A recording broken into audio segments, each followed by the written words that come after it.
Adventist World Radio, the voice of hope. Radio feon'ny fanantenana na ny AWR.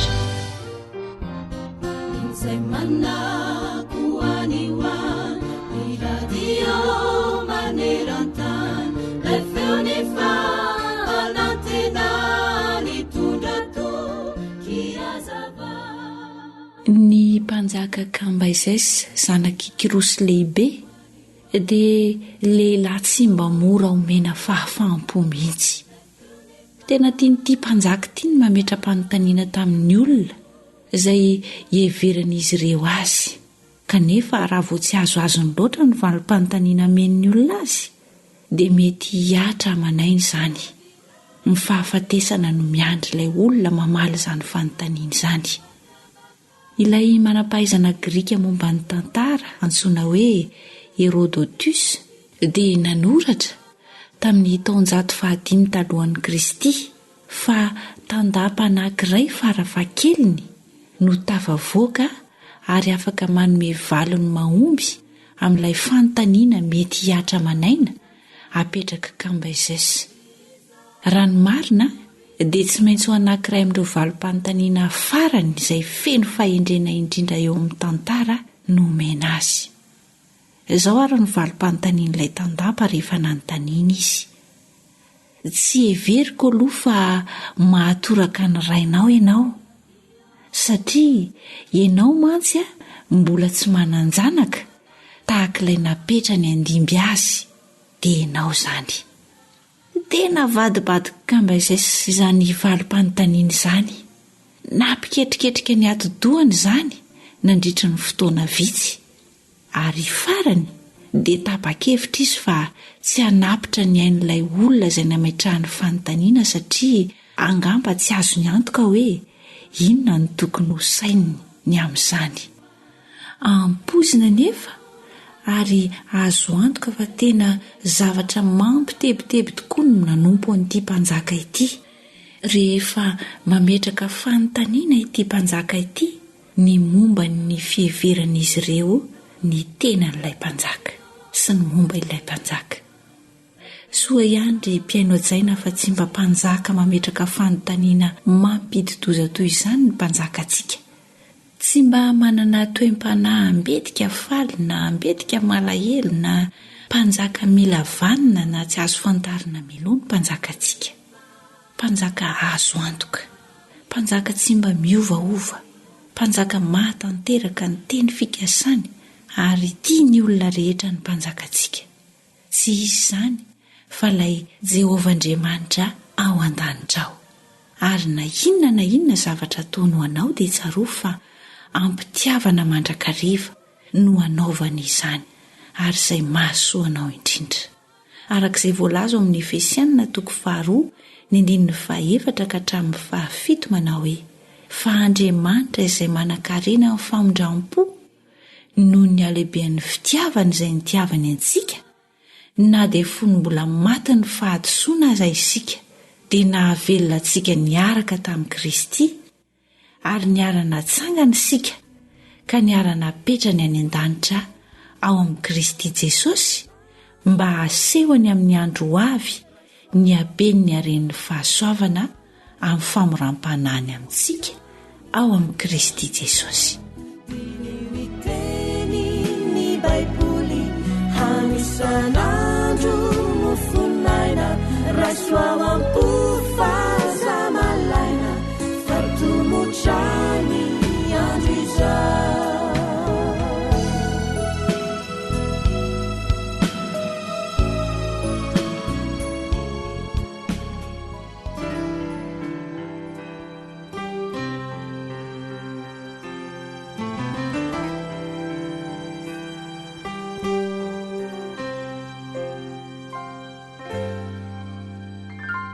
When I look into your holiness,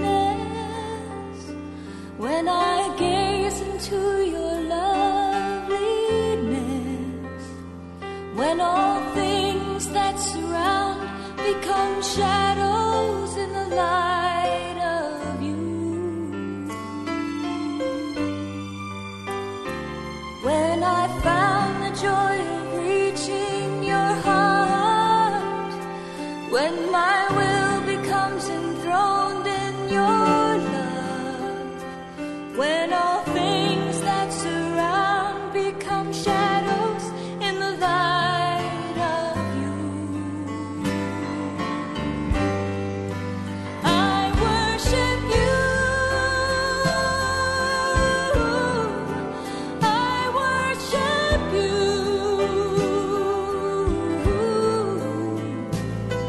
The reason I live is to worship you. I worship you, I worship you. The reason I live is to worship you.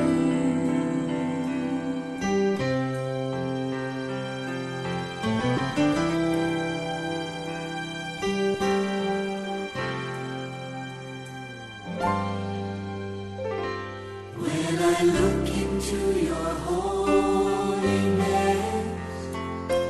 when I gaze into your loveliness,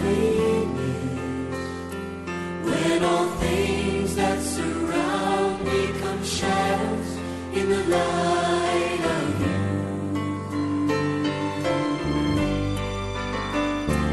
when I found the joy of reaching your heart, when my will becomes enthroned in your love, when all things that surround become shadows in the light of you, I worship you,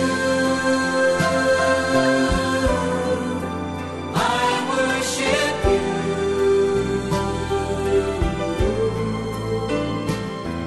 The reason I live is to worship you. I worship you, I worship you.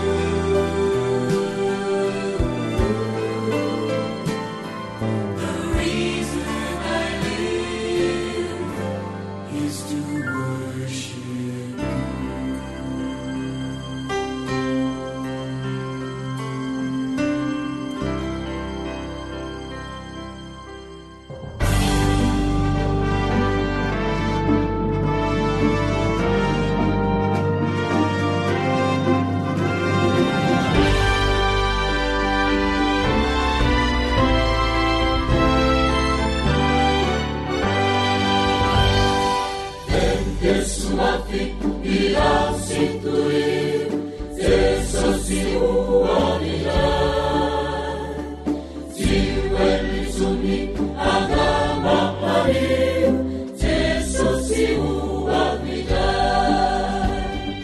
alasaro ny faminanin'ny baiboly, alasaro ny faminanin'ny baiboly, fianarana mitohitoy ireo faminaniana apokaliptika ao amin'ny baiboly no man'ny radio adventista iraisam-pirenena na ny feon'ny fanantenana ho anao.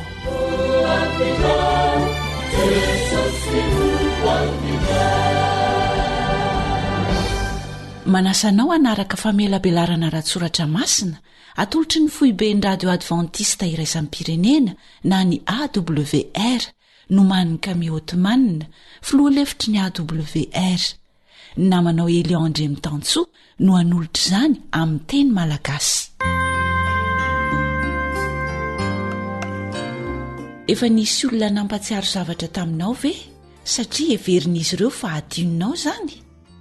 Sarotra inona ve ho ianao raha ny ankamaroan'izao tontolo izao no nanadino zavatra iray izay nasain'Andriamanitra ho tsarovana? Fantatrao ve fa raha tsaroantsika indray izany dia ho hitantsika ny vahaolan'ny asa tafahoatra sy ny raritsaina ary ireo asa samihafa. Hozaraina aminao anatin'ny alasaro ny faminanian'ny baiboly ny momba izany.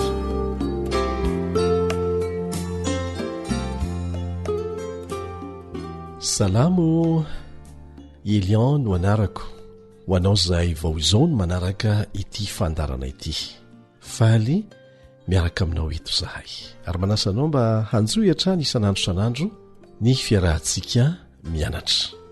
Dia faly koa mifandray hatrany amin'ireo efa niaraka taminay teto isan'andro san'andro. Inoko fa nandray fitahiana tamin'ny alasaro ny faminaniany baiboly ianao. Mino an'izany aho. Dia sady manasa anao mba hanasa ny namanao mikasika an'ity famelabelarana ity. Hanaraka an'izany isan'andro ary raha tsy afaka manao an'izany dia mba hiditra amin'ireo roy na trano kala-pifandraisana ahafahanao mahazo maimaim-poana sy mamerimberina miaino izay rehetra efa nianarantsika teto. Ny alasaro amin'ny faminaniany baiboly dia famelabelarana mitohy resahana an'ireo faminaniana lehibe ao amin'ny baiboly, indrindra fa ny faminaniana apokaliptika. Averina aminao indray ary ireo adresy efa omenanao hatrany hatrany mba ahafahanao mamerina miaino, maka maimaim-poana na koa mandalina ny fianarana ny tenin'Andriamanitra izay nianarantsika teto. Ny voalohany dia ao amin'ny awr.org, awr.org. Ny faharoa dia ity no anarany feo fanantenana, feo fanantenana.org. Mitambatra ilay hoe feo fanantenana. Ahitana ireo fahalalana hampitombo ny ara-panahinao hijerenao ny tahirim-pandarana teo aloha. Misy koa ny application ahafahanao mijery an'izany amin'ny findainao.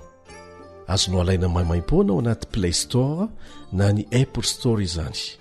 AWR 360 izay no anarany. AWR 360.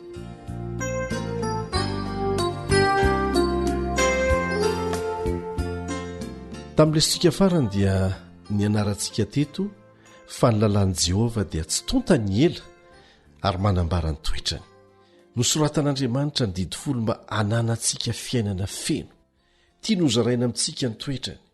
Ny tena mahaliana dia anarivo ny lalàna nataon'ny olombelona eto ambonin'ny tany, fa noho ny fahendren'Andriamanitra tsy voafetra dia ny fitininy ho folo-monja ny lalàny. Hitantsika fa betsaka amin'ireo fehezan-dalàna moderna no mifototra na nalaina avy amin'ny lalàn'Andriamanitra avokoa. Ho gaga ve ianao ray ilazako fa ny iray amin'ireo didy ireo dia efa saika adimy tanteraka. Ny fianarantsika tamin'ny lasa momba ny lalàna no fototry ny lohahevitra resantsika eto amin'ity anio ity.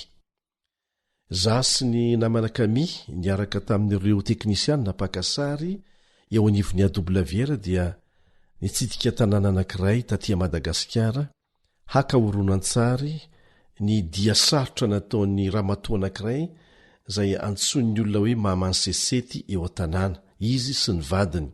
Rehefa avy nianatra mikasika ny lohahevitra izay ho resantsika amin'ity anio ity izy dia resy lahatra.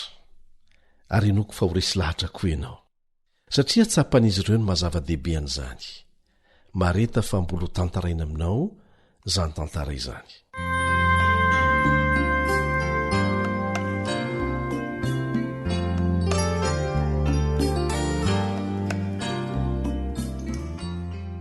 Lay tomboka sen'Andriamanitra marina, lay tomboka sen'Andriamanitra marina. Izay ny lohahevitra izay ho jerentsika akaiky amin'ity anio ity. Fa mialohan'izany dia manasanao mba hiaraka hivavaka aminay. Rainay izay ny an-danitra, mpanjaka ny tontolo rehetra. Misaotra noho nanomezanao ny teninao hitari-dalana anay amin'ity tontolo maizina ity. Ho fanilo-tsambo ny fiainanay. Hianatra ny amin'ny tombo-kase tena izy resahanao ao amin'ny teninao zahay. Ilainay ny fahazavan-tsaina avy aminao. Afantaranay ny marina. Votosi ny fanahy masina ny mpiaino rehetra izay mangetaeta tia alalan'ny marina. Tia alalanao bebe kokoa. Ary ho raiki-pity bebe kokoa aminao aza. Amin'ny anaratsoan'i Jesosy. Amen.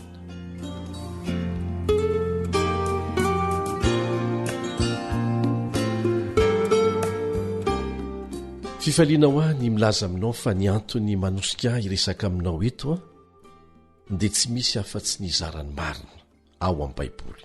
Izay ihany. Satria nasain'Andriamanitra manao an'izany izay rehetra mahalala an'izany. mety ho vaovao aminao ny sasany amin'ireo fahamarinan'ireo tahaka ny nahavaovao azy ireo tamiko tamin'ny voalohany fa manasanao mba tsy ala mampanantenao fahizaran'izany amin'ny fofeny fitiavana amin'ny fahatsorapo sy amin'ny mpahamarinana satria tsy mikendry afa-tsy ny tombo tsy ho anao zahay fampitoy ny loha hevitra rehetra resantsika eto ary izay no antony anasana antsika mba tsy hanapaka arak'izay azo atao raha sanatria manapaka ianao dia azonao atao ny mahitan'izany ao amin'ireo adresy na roy izay averimberina eto ary eo am'fidirantsika mankany amin'ny loha hevitra sasany ao amin'ny baiboly dia fantatro fa mety handratra ny sasany ny fahamarinana izay mbola tsy reny kanefa fahamarinana ilay izy fa tsy nahazatra azy fotsiny tsy tiako anefa ny hamitake na hitarika anao amin'ny lalandeso alao lazaina ny marina satria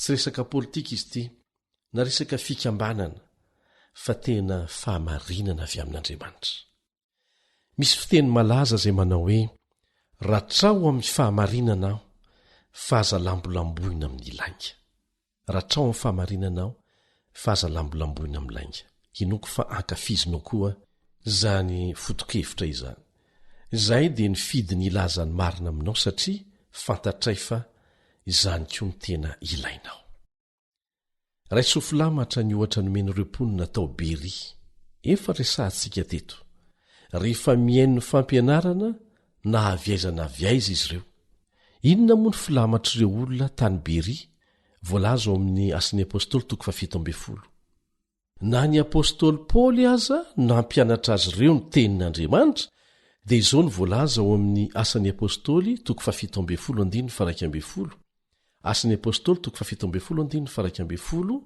amin'ny dikateny iombonana eto Madagasikara no hamakitsika azy ao amin'ny baiboly tsara toe-po amin'ny mampanahy kokoa ireto jiosy ireto no ny tany Tesalonika sady nazoto tokoa nandray ny tenin'Andriamanitra nahoana ny toy no afantarantsika azy nodinindry zareo isan'andro ny soratra masina hanamarinana izay lazainy Paoly ka izay dia manasanao mba handray an'izay fotokevitra izay raha vao resaka tenin'Andriamanitra no atao hamarino izay rehetra renao sy vakianao amin'ny boky hamarino amin'ny tenin'Andriamanitra mila mahita ny valiteny mazava avy eo amin'ny baiboly mikasika ny marina rehetra isika ahafahantsika mandray fanapahan-kevitra ho an'ny tenantsika hamaky andiny soratra masina maromaro isika amin'ity anio ity ary noho ny fotoana dia ampahany ihany no vakiantsika amin'ny andininy sasany izay lava fa mampirisika anao izay hamaky ny andiny rehetra rehefa mamerina ny lesona izay ny anarantsika teto anisan'ny tanjona kendrentsika ny hamoky ny saintsika amin'ny fahalalana azo antoka misy fototra azo antoka azy rehetra manavesatra ny saintsika fotsiny misy amin'izy ireny aza tsy fantatsika akory ny natonga azy kanefa dia entitsika eny foana manavesatra ny saintsika manavesatra ny lalantsika makany an-danitra tiako tantaraina aminao ny amin'ny ondry anankiray atao hoe Shrek tantara tena niseho tany ivelan'ny tany izy ity ary efa nisy fotoana aza nampalaza azy mihitsy nanalavitra ny mpiandry azy variana angamba ny ondry anankiray antsoina hoe Shrek dia very nandritra ny enitaona ny afina tany anaty aram-bato tany izy satria matahotra ny bibidia amin'ny alina dia ny aina rery-tany fa mba tsy maty nandritra n'izany fitokana monina zany dia tsy nitsahatra naniry ny volony dia nioatra ny 720 kilao ny lanjany lanjany volony fotsiny zay 5 kilao eo ny lanjany volon'ondry amin'ny ankapobeny na eo amin'ny 4 kilao sasany enta mavesatra ho an'ny Shrek zany le volony satria lasa avo inenina heny amin'ny tokony ho izy ny lanjany kanefa tsy hitan'izay nanaovana azy fa dia tsy maintsy netiny teny foana ny zavatra tsy fantatry Shrek kanefa dia ity tsy nitsahatra nitady azy ny tompony ka rehefa tonga ny fotoana nahitany azy dia nitapahan'ilay tompony ny volony dia vetivety foana afaka ilay enta mavesatra ho an'ny Shrek izay azony nandritra ny enitaona ao amin'ny Matteo 7:20 dia hoy Jesosy mankanesa ty amiko ianareo rehetra izay miasa fatratra sy mavesatra-entana fa izaho no hanome anareo fitsarana. Ry namako, ndao esorina amin'ny alalan'i Jesosy ny enta mavesatra rehetra tsy ilaina, satria manafaka antsika ny fahamarinany ary izy rery no afaka manao an'izany. Miloha ny idirantsika amin'ny loha hevitra androany ary dia andao averina ny teny baikontsika. Ahoana ilay izy? Raha ao amin'ny Baiboly dia ekeko, raha tsy ao amin'ny Baiboly dia laviko. Raha ao amin'ny Baiboly dia ekeko, raha tsy ao amin'ny Baiboly dia tsy natao asany. Asa raha fantatrao fa manana famantarana na marika manokan'Andriamanitra izay apetany eo amin'ny olony. Mety ho tohina ve ianao raha mahalala fa raha tsy misy an'io marika io ny olona anankiray amin'ny fiverenan'i Jesosy dia tsy afaka miditra ny fanjakan'Andriamanitra izy? Ary ara-Baiboly izany fahamarinana izany. Andao fa hojerentsika.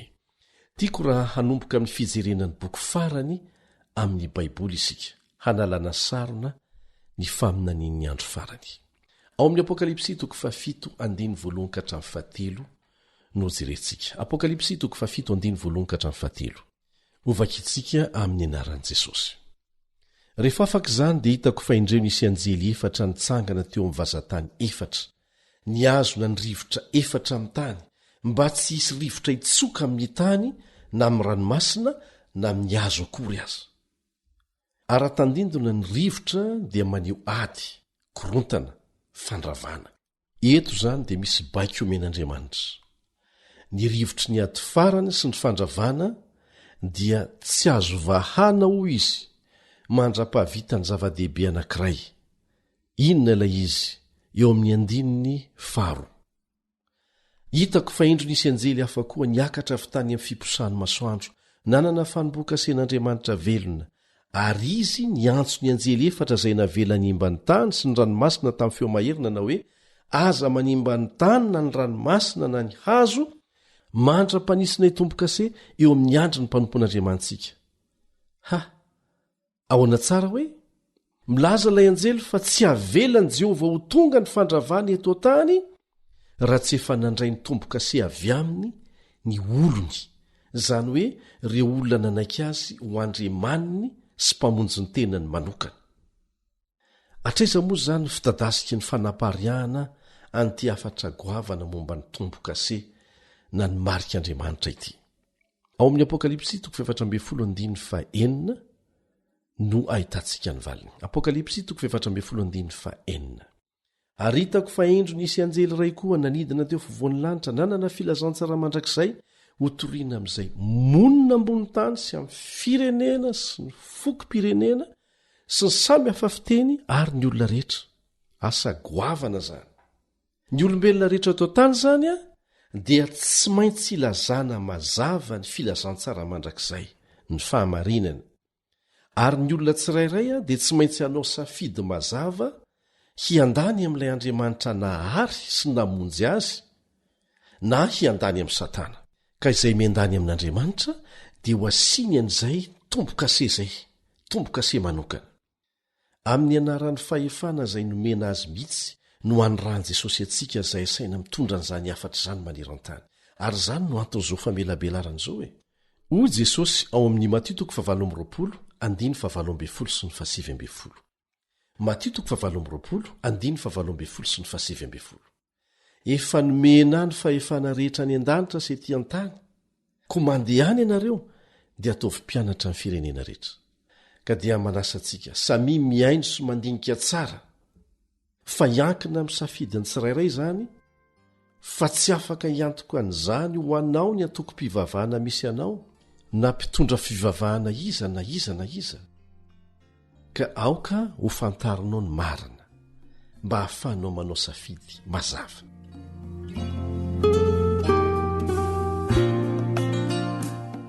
Ndahoary ho resahana mikasika ny tombo-kase io hoe izay lazainako hoe famantarana na marika. Samy ampiasaina daholo ireo ary mifandimby ny ampiasana an'izany eo amin'ny Baiboly, fa zavatra iray ihany anefa ireo. Inona moa ny tombo-kase? Ahoana ny fomba anehoana ny tsara an'izany? dia ovakitsika mivolaza ao amin'ny Efesianina 1:17. Efesianina 1:17. Rehefa renareo ny tenyny fahamarinana dia ny filazantsara famonjenanareo eny ao aminy koa ianareo rehefa nino no nasiana tompo-kase tamin'ny fanahy masina araka ny teny fikasana. Tsy piro tsara le hoe rehefa renareo ny teny fahamarinana dia ny filazantsara famonjenanareo dia ao aminy koa ianareo rehefa mino no nasiana tompo-kase tamin'ny fanahy masina. Ny fanahy masina zany no mametraka n'ilay tompo-kase eo amintsika. Toriana ny teny fahamarinana dia ilay filazantsara mandrakizay amonjenantsika rehefa mino ny olona anankiray, izany hoe manaiky an' Jesosy ho mpamonjy azy amin'ny finoana, dia ny fanahy masina no ametraka ny tompo-kasen'Andriamanitra eo aminy. Ary izany no antony nanamafisany apôstôly Paoly ao amin'ny Efesianina 4:17 hoe Efesianina 4:17 aza mampalahelo ny fanahy masin'Andriamanitra izay nanisiana tompo-kase anareo ho amin'ny andro fanavotana. Eny ho avy tokoa Jesosy hanavotra antsika ho afaka amin'ny fahotana sy ireo vokany mahatsiravina teto amin'ity tany ity. Kanefa mialohan'izay dia asiana tompo-kase ireo zanany, ireo izay nanaiky azy ho mpamonjy ny tenany manokana. Ao amin'ny Baiboly dia misy sary anohatra anankiroa ilazanany hoe tompo-kase. Voalohany dia fijoroana marina na ny fitakian'Andriamanitra. Zay ny voalohany, fijoroana amin'ny marina na ny fitakian'Andriamanitra. Ny faharoa, ny tompo-kase dia fanaporofona ny fananan'Andriamanitra. Fameno ireo hevin-droa ireo, rehefa mijoro amin'ny marina takian'Andriamanitra ianao dia ahazo tompo-kase. Anaporofona fa fananana ianao. Taloha ny tompo-kase dia nampiasaina hanamarika fananana na koa hanamarinana ny tetikasa anankiray ary hanehoana fa tena izy ny zavatra anankiray. Ny tompo-kasen'Andriamanitra izay apetrany eo amin'ny andro ny mpanaraka azy marina dia manondro ny mahafananany azy ireo. Maneho izany fa tena mpanaradian'i Jesosy marina ireo olona izay omenany izany tompo-kase izany. Ary tsarovy hatrany fa tsy miankina amin'ny atoko-ponoana misy anao izany hoe za amin'ny atoko tahaka an'izao ka tsy maintsy asiana tompo-kase, tsy fa miankina amin'ny safidiny tsirairay andray ny fahamarinana madidio avy amin'Andriamanitra na tsia. Ny fametrahana ny tompo-kasen'Andriamanitra amin'ny andrina dia midika fa zay nametrahana an'izany dia nanolo tena tanteraka ho azy sy manaraka ny fitsipiky ny fanjakany. Fa tsy sanatria olona manaraka fomba fanao na fombafomba mpivavahana ivelany fotsiny na fisehosehoana akory. Ahoana hoy Jesosy eo Matio 7:20. Matio 7:20 ka dia ny voany no ahafantaranareo azy. Tsy ny endriny ivelany fa ny voa, ny vokany. Inona moa no tiano tenenina amin'izany? Ny ataontsika mihitsy no maneho hoe aniza isika ary mikohoka amin'iza, mivavaka amin'iza. Asa na efa nahita tompo-kase ianao, ino ko efa nahita ianao? Na tampon. Inavy moa ireo zavatra telo hita ao amin'ny fanomboan-kase ara-dalàna. Ary hitantsika mbola ampiasaina hatramin'izao amin'ny tompo-kase mpanjakana. Satria izany dia ampiasaina mpiavaka amin'ny fomba ofisialy ny lalam-panjakana sy hanomezana fahefana ny taratasy ara-dalàna rehetra. Sa tsy izany? Mario tsara fa raha tiana hanan-kery ilay tompo-kase dia tsy maintsy misy an'reto zavatra anankitelo reto. Voalohany, ny anaran'ilay mpanome lalàna na ny anaran'ny tompon'andraikitra ray amin'izay. Ary faharoa, ny andraikiny, ohatra hoe filoha, praiminisitra, taleparitra sy ny sisa. Ary farany, ny faritra iadidiny. Inavy hoe ny anarany raha mpanome lalàna izy na manana andraikitra manokana izy. Zay ny voalohany, dia ny andraikiny mihitsy tsy maintsy hita eo. Ary farany, ny faritra iadidiny. Ka rehefa nanome ireo didiny 10 ireo Andriamanitra dia azo antoka fa tsy maintsy misy tompo-kase ao anatiny ao hampanan-kery azy. Inona ary ny tompo-kasen'i Jehova ao amin'ireo lalàny masina misa 10 efa nianarantsika teto? ndea ho jerentsika indray zany ao amin'ny eksôdosy 20:1-20 satria ao no ahitana an'ilay tombo-kase. eksôdosy 20:1-20 mahatsiarova ny andro sabata hanamasina azy. enemana no iasanao sy anaovanao ny rarahanao rehetra, fa sabata ny Jehovahandriamanitra ao ny andro fafito. Ka tiako nilaza aminao fa ny didy faefatra no tombo-kasen'Andriamanitra ao amin'ny didy folo. Inona no antony ho ianao? Satria hita miaraka ao anatiny ao ny anaran'Andriamanitra izay ny tsipihany mazava mihitsy hoe Jehovahandriamanitra ao. Hitao koa ny asany na ny andraikiny. Inona ny asany na ny andraikiny? Mpamorona, satria izy namorona antsika zao rehetra zao, ary fahatelo dia hitao ny fahatra iadidiny ny lanitra sy ny tany izay rehetra eo aminy.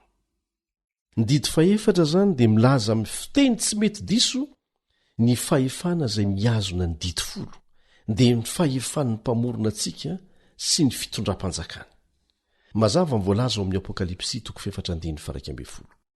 Apokalipsy 4:1. Ianao tomponay sy Andriamanitray no mendrika andray ny voninahitra sy ny aja ary ny hery. Satria nahoana toizantsika mivaky teny fa ianao no nahary ny zavatra rehetra ary no ny sitraponao na nisy sy nahary azy. Dia rariny ene zany ny ankofantsika aminy, hivavahantsika aminy. Dia izao koa voalaza ao amin'ny Apokalipsy 5:7. Apokalipsy 5:7. Ianao no mendrika fa voavono ianao ary ny rahanao no nanavotanao ho an'Andriamanitra. Inona zany ny fahefan'Andriamanitra ahafahany miteny amintsika mba hivavaka aminy? Satria izy no mpamorona antsika. Ary inona no nomeny ho famantarana ny olony? Araka ny efa nivakitsika teo mazava tsara dia ny tombo-kase izay marika ny hery ny famoronany sy ny fanavotany apetrany eo amintsika. Aleo izy no ilaza amintsika ao amin'ny Eksôdosy 1:9-17. Eksôdosy 1:9-17. Hoy Andriamanitra, ho tandremany zanak'Israely ny sabata hankatoavany azy hatramin'ny tarana ny faramandimby, dia fanekena mandrakizay zany. Zany no atao hoe teny fikasana mitohy, mandrakizay le izy. Dia toizantsika le vaky teny, famantarana amiko sy amin'ny zanak'Israely mandrakizay zany. Ny sabata andresahana eto, fa tamin'ny enemana no nanaovan'i Jehovah ny lanitra sy ny tany, dia nitsahatra izy tamin'ny andro fafito. Dia izao koa mivakitsika eo amin'ny Ezekela 20:12. Ezekela 20:12. Ary nomeko azy koa ny sabatako ho famantarana ho amiko sy ho aminy. Ho famantarana ho amiko sy ho aminy, mba ho fantany fa izao Jehovah ny manamasina azy. Hitantsika amin'izany fa ny sabata mihitsy no nataon'Andriamanitra ho famantarana fa azy ianao ary izy ny manamasina anao. Andriamanitra tenany no nanao ny sabata ho famantarana ny heriny mamorona sy manavitra. Satria rehefa noforonina isika ka nanota dia navotany. Ka raha manaiky ny teny Jehovah zany manao hoe mahatsiarova ny andro sabata hanamasina azy, dia maneho ny fanekeko azy ho mpamorona sy mpanavitra. Tsotra tahaka an'izany ny fahamarinana. Aiza moa no lazain'ilay anjely lehibe ao amin'ny Apokalipsy 7 fa ametrahana ny tombo-kasen'Andriamanitra. Ndeo ho fantaritsika izany. Zao ny voalaza ao amin'ny Apokalipsy 7:7. Apokalipsy 7:7. Aza manimba ny tany na ny ranomasina na ny hazo mandra-panisina tombo-kase eo amin'ny handry ny mpanompon'Andriamanitsika. Aiza hoe eo amin'ny andrina zany. Tombo-kase arabaky teny apetraka eo amin'ny andrina ve zany izy ity? Zao ndray mivakitsika ao amin'ny Romana 7:15. Romana 7:15. Misaotra an'Andriamanitra ao amin'ny alalan'i Jesosy Kristy tompontsika, koa raha ny amiko dia mankatoy ny lalàn'Andriamanitra aho amin'ny saiko fa ny lalàny ota kosa amin'ny nofoko. Mankatoy ny lalàn'Andriamanitra aho amin'ny saiko. Ry namana, maneho ny saina ny andrina zay seza fiandriana ny ato-do. Ny mampiavaka antsika amin'ny zavaboary hafa rehetra dia ny fahaizana misafidy sy mamantatra ny marina sy ny diso, izany hoe ny fitondran-tenantsika, izay ny ato-do no mitondra azy. Ny faritra tokana eo amin'ny ati-doha izay mifeny fahaiza-manavaka dia ny andrina na ny antsoina hoe cortex préfrontal. Cortex préfrontal. Io faritra io no mandrindra ny fanatanterahana asa tao. Ary dia io koa ny foibe ny fieritreretana, ny fisainana, ny fahaizana mitsara zavatra, ny fitondran-tena ary ny fihetseham-po. Izany hoe ilay faritry ny ati-doha mifanitsy amin'ilay andrina io ao anatin'ny andrina. Inona moa izany ny teny voalohany hitantsika ao amin'ny dity 4? Inona ny hitantsika voalohany eo? Mahatsiarova. Sa tsy izany? Mahatsiarova. Aiza moa no ahafana manao an'izany asa fitadidiana izany? Ao amin'ny ati-doha. Ka tena zava-dehibe saropady arak'izany ny ati-doha ao anatin'ny andrina, ary izany ho ilazany tompo amintsika fa io no ivo ny fiankofany. Ny fahafahana mahalala sy mahataka-javatra ary manao safidy dia avy amin'io fatry ny ati-doha io ihany koa, le ao anatin'ny andrina. Raha mitandrina ny sabatan'i Jehovah zany ianao, dia ho voaisy marika na famantarana ny sainao izay aseho amin'ny teny hoe andrina eto. Fa tsy ny tapikandrina rabaka teny eto ivelany eto akory. Fomba entin'Andriamanitra ametrahana ao an-tsaintsika mandrakarivo izany, fa izy ny mpamorona sy mpamonjy antsika. Manasa anao mba heritreritra ny amin'izany. Zava-dehibe izany satria araka ny efa nivakintsika teo aloha dia nahazo baiky mihitsy ilay anjely hanakana ny atezerany Satana, tsy ho afaka miatra mandra-pandray ny olon'Andriamanitra io marika io. Ilaintsika mihitsy izany io marika io, ary famondrapo lehibe avy amin'Andriamanitra izany. Izany no mitranga amin'izao fotoana izao. Mianatra mikasika ny sabata ny baiboly ny olona, ary tapa-kevitra naikan'izany sy hiaina mitoetsaina ny fanaraka amin'izany. Oviana ny namoronan'Andriamanitra ny sabata sy nametrahany an'izany ary. Izao ny voalaza amin'ny Genesis 2:1-4. Genesis 2:1-4. Dia vita ny lanitra sy ny tany sy rehetra ho aminy, ary tamin'ny andro fahafito dia vitan'Andriamanitra ny asa efa nataony, dia nitsahatra tamin'ny andro fahafito izy tamin'ny asany rehetra izay efa nataony, ary Andriamanitra nitany andro fahafito sy nanamasina azy, satria tamin'izany ny tsaran'Andriamanitra tamin'ny asany rehetra izay niforonony tamin'ny nanaovany azy, dia hamafisiny indray eo amin'ny 4 hoe tamin'ny andro namoronan'Andriamanitra ny lanitra sy ny tany. Taoriana ny 9 andro ny famoronana zany dia nataon'Andriamanitra ho sabata ny andro fahafito na sabotsy. Raha mijery diksionera ianao dia hitan'izay fa sabata no sabotsy. Ary tsara ny anamafisana fa tsy misy atoko-ponoana na fikambanana na firenena tompon'izany sabata izany, satria mazava ny voalaza ao amin'ny Exodosy 20:10. Exodosy 20:10 hoe ny andro fahafito dia sabatan'i Jehovah Andriamanitra ao. Tsy any jiosy, tsy any sabatista, tsy any antokoinina na tokoinina, fa sabatan'i Jehovah io, tsisy afaka miambo ho tompony io. Mbola tsy teraka Abrahama izay raiben'ny jiosy sy ny arabo dia efa napetrak'Andriamanitra ary notonony fa azy mihitsy ny sabata. Andriamanitra dia nanao ny sabata andro fahafito ho 420 ora na andro anankiray, dia nifaritany ara-potoana izany hifandraisany manokana amin'ny zanany rehetra mihoatra noho ny isan'andro. Isika mifandray amin'ny foana isan'andro, fa mihoatra noho ny isan'andro dia manokana andro ray mihitsy.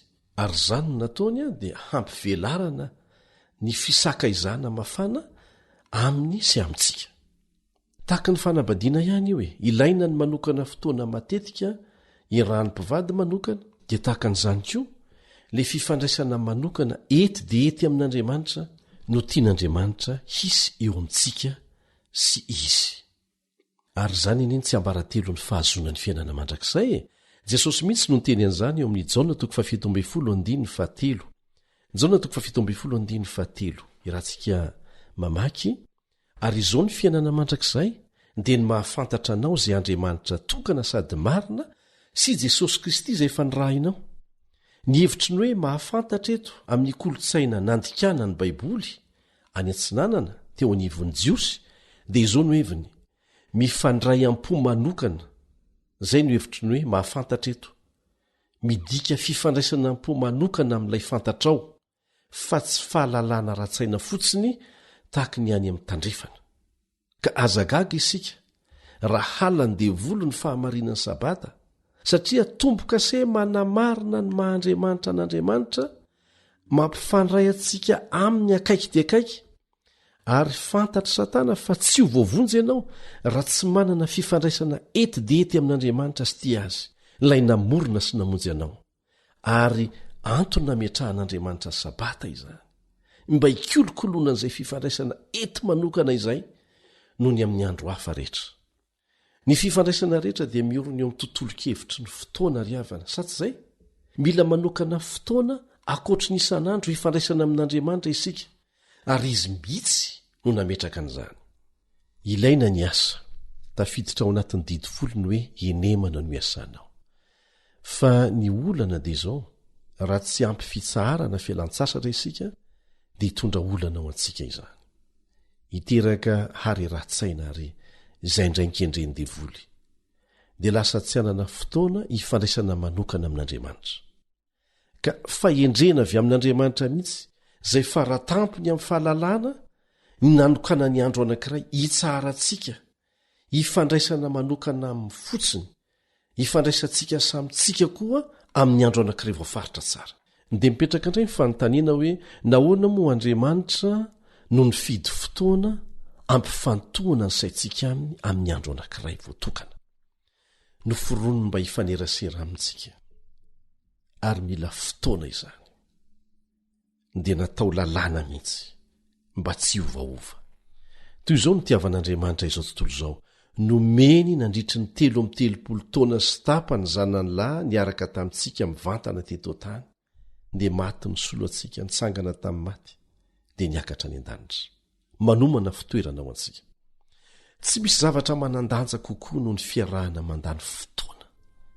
Zany natonga an'Andriamanitra nidina dia nanokana andro anankiray isan-kerinandro tsy hanaovana ninoninona afa-tsy izay fifandraisana manokana amin'izay sy ny fifandraisana amintsika rehetra izay nanaiky azo mpamonjy.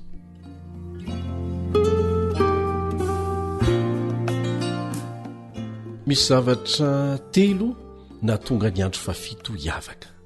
Fakitsika izany eo amin'ny Genesis 2:2-7. Genesis 2:2-7. Tamin'ny andro fafito dia vitan'Andriamanitra ny asa efa nataony. Zay ny voalohany. Ny tohiny dia nitsahatra tamin'ny andro fafito izy tamin'ny asany rehetra izay efa nataony. Zay ny faharoa dia nitahian'Andriamanitra sy nohamasiny ny andro fafito. Zay ny fahatelo. Vitany dia nitsahatra izy dia notahiny sy nohamasiny ny andro fafito. Ny hevitry ny hoe nohamasinina dia izao voatokana hiavaka amin'ny rehetra. Ka io 420 ora arabaka teny io dia nataon'Andriamanitra ny voary rehetra ho masina na voatokana hatrany ampendohan'ny fotoana mihitsy izy mihitsy nametraka an'izay. Saino kely anie ty ohatra tsotra omeko anao ty e. Olona firy ny ilaina raha anao fifanekena na fifanarahana. Anankiroa. Azo ny anankiray amin'izy ireo atao ve? Ny manova ny fifanarahana. Tsia, dia tahaka izany koa. Azo atao ve ny manova ny fifanekena amin'Andriamanitra? Raha tsy nahazo ny fanekenina ny fankatoavany. Akasary any ohatra isika ary. Ny teny hoe manamasina na hoe manokana dia samy ampiasaina amin'ny sabata sy ny fanambadiana. Sa tsy izany? Rehefa misy vehivavy anankiray atokana na hamasinina ho an'ny lehilahy anankiray dia alaivo sary an-tsaina ny fankalazana fanambadiana olona anankiroa. Mientanentana ny mpampakatra fa hampakatra ny vehivavy anankiray tsara tarehy ho vadiny. Manana rahavavy enina nefa ilay vehivavy izay ho ampakarina. Dia aorianany lanonana dia miandry ao anaty fiara ra-lehilahy maika hanao vola tantely. Tampoka teo anefa dia nivoain'ny anankiray tamin'ny rahavavin'ilay vehivavy ny varavarany fiara natao hitondra azy mivady. Dia indro izy misisika mipetraka akaikin'ra lehilahy sady miteny hoe andao andeha aleo sika ny miaraka. Ho taitra le lehilahy mijery an'ilay vehivavy ary namaly hoe tsy ianao no nivadiako fa ny rahavavinao dia hoy ilay vehivavy hoe inona mahasamihafa an'izany? Iray aminay fitovavy ihany eny ahy e. Misy fahasamihafany ve zany aminao sa tsia? Eny, indrindra ho an'ireo mpivady, iray ihany no hamasinina ho an'ilay lehilahy, iray ihany no ny fidiana, vehivavy iray no natokany mpampakatra ho azy. Ny hevitra izany dia izao, tsy mitovy akory izy fitovavy ho an'ilay lehilahy. Dia tahaka an'izany koa e, tsy ny fironona hitovy amin'ny andro fahafito ny andro hafa rehetra enina. Ry mpiara-mianatra amiko, tsy mandresy lahatra anao anaraka tokom-pinoana no antony anarantsika eto, fa ny atonga anao alalan'ny marina ara-baiboly. Afaka nanome pirofo ara-tsiansa sy ny sisa isika, saingy efa nifidy isika mba ho ny baiboly ihany no ampianatra antsika. Araka ny efa nilazain'i Jesosy mazava tsara ao amin'ny Jaona 7:17, ny Jaona 7:17 manao hoe, manamasina azy amin'ny fahamarinana, ny teninao ny fahamarinana, ny teninao ny fahamarinana, io tenin'Andriamanitra io ihany ny fahamarinana, io rery no sedra azo antoka raha te alalan'ny marina isika. Efa niarantsika nianatra teto ary voasoratra mazava ao amin'ny Apokalipsy 4:12, fa tsy maintsy lazaina amin'ny olona rehetra manerana ny tany filazantsara mandrakizay averina ihany izay, satria tonga ny andro fitsaran'Andriamanitra. Ary tsy misy olombelona na tokom-pinoana na iza afaka misolo tena sy ianao eo anatrehany fitsaran'Andriamanitra ry havana. Samy ho tsaraina misafidy ny tsirairay. Ka ilaiko izany, ilainao ny mahalala sy manana faharesen-dahatra manokana mikasika ny marina rehetra, dia averina indray, hanterina indray. Aza matoky izay rehetra resahana aminao eto fotsiny, fa hamarino tsara amin'ny tenin'Andriamanitra izany. Mbola toizantsika manaraka ny fiarahana mianatra mikasika ny tombo-kasen'Andriamanitra, ary fantoka amin'ireo fanontaniana tena fametraky ny mpiaino maro mikasika an'izany ny famelabelarana ho ataontsika eto. Fa milohan'ny hamaranantsika azy ambavaka, dia tiako ny tantara fijoroan'ny vavolombelona anankiray aminao. Ny dadabeko no ny tantara azy te. Ny vadiny dia sage-femme, mandeha amin'ny toerana rehetra izay andefasan'ny fanjakana azy manerana ny Madagasikara. Tany Betroka zareo indray nandeha, ary elaela mihitsy nipetrahan tao Betroka, dia nividy tanimbary tao izy. Namboly vary zany izy. Namely mafy ny valala tamin'izany, ary tahaka ny fantatr'ireo valala ireo mihitsy hoe vokatra ny vary dia ho avintsika. Rehefa tonga tahaka an'izany ny valala, dia mivoaka daholo ny olona rehetra manao ny fombafomba fanaony mba hanakanana ny valala tsy hinana an'ireo variny, dia samy miaro ny tanimbariny. Andro sabotsy na sabata nefa tamin'izay, dia nifidy ry zareo ny tsy handeha ho any an-tanimbary miaraka amin'ny olona, fa nijanona tao an-trano, nivavaka. Rehefa avy niakatra avy tany an-tsahatany ny olona, niezaka namony valala, dia nandondona ny tangorona teo amin'ny tranony bebe sy dadabe anay. Ome ody valala zahay, fa ny tanimbarinareo tsy nisy ny ambina kanefa dia ohatry ny fefena, tsisy ny kitiany valala na kely aza. Dia tamin'izay fotoan'izay moa no namoahan'izy ireo ny baiboly. Itia ny ody valalanay.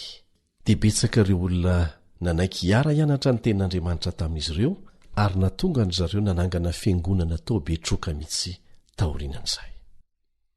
Ry mpiara-mianatra amiko, manasanao mba handray ny marik'Andriamanitra eo amin'ny fiainanao anio. Aza mangatakandro, aza siana fisalasalana na kely aza, fa fitahinao anao zany. Tahaka izay voalaza ao amin'ny Isaia 7:17 sy 14. Azonao andramana izany, ary tiako nitondram-bavaka izany fanapa-kevitra raisinao zany. Ndeha araka hivavaka isika ary.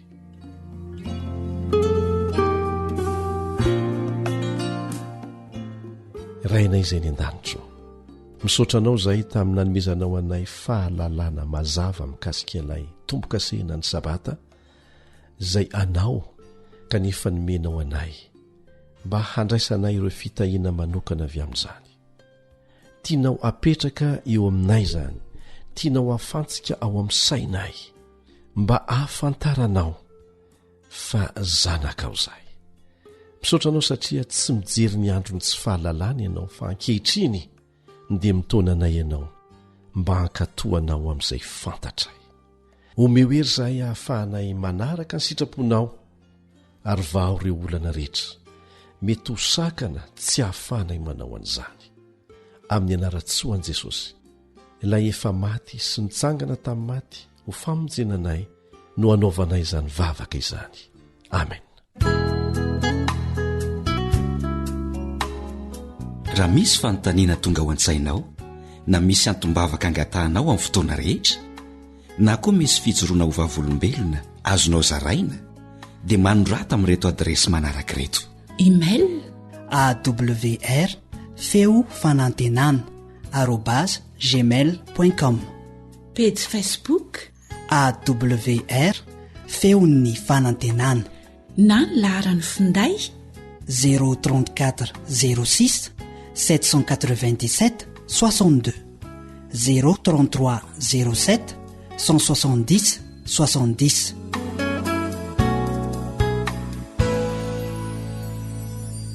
Misaotra anao nahatratra amin'ny farany niaraka nianatra ny tenin'Andriamanitra taminay teto. Tombontsoa lehibe izany, tsy mahafaty antoka mihitsy.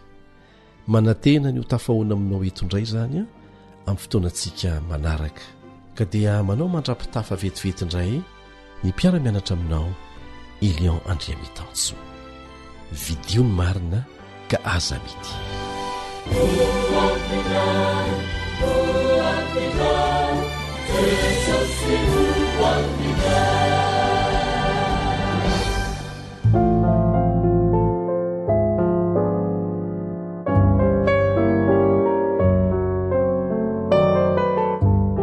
Tarika Jacqueline.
Zay lay onjany fanantenana.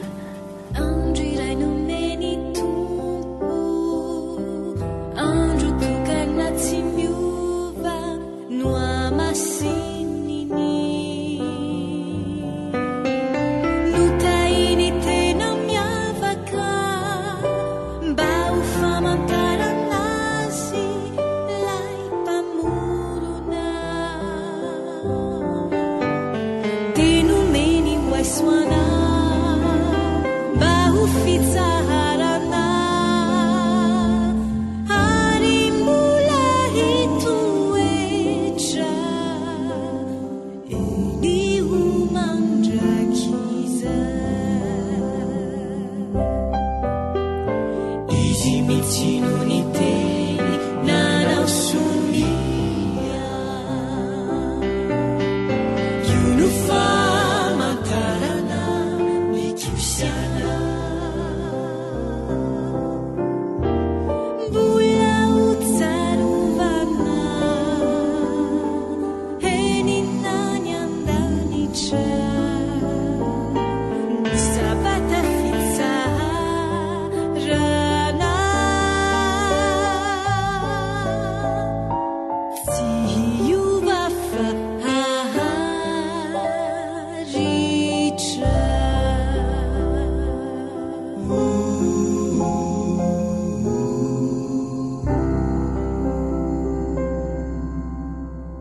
akoatra ny fiainoana amin'ny alalan'ni podcast dia azonao atao ny miaino ny fandaran'y awr sampana teny malagasy amin'ny alalan'ni facebook isan'andro amin'ity pejy ity awr feon'ny fanantenana.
Adventist World Radio, the voice of hope.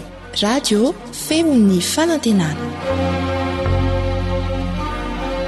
Ny farana treto, ny fanarahanao ny fandaharan'ny radio feo fanantenana na ny AWR amin'ny teny malagasy.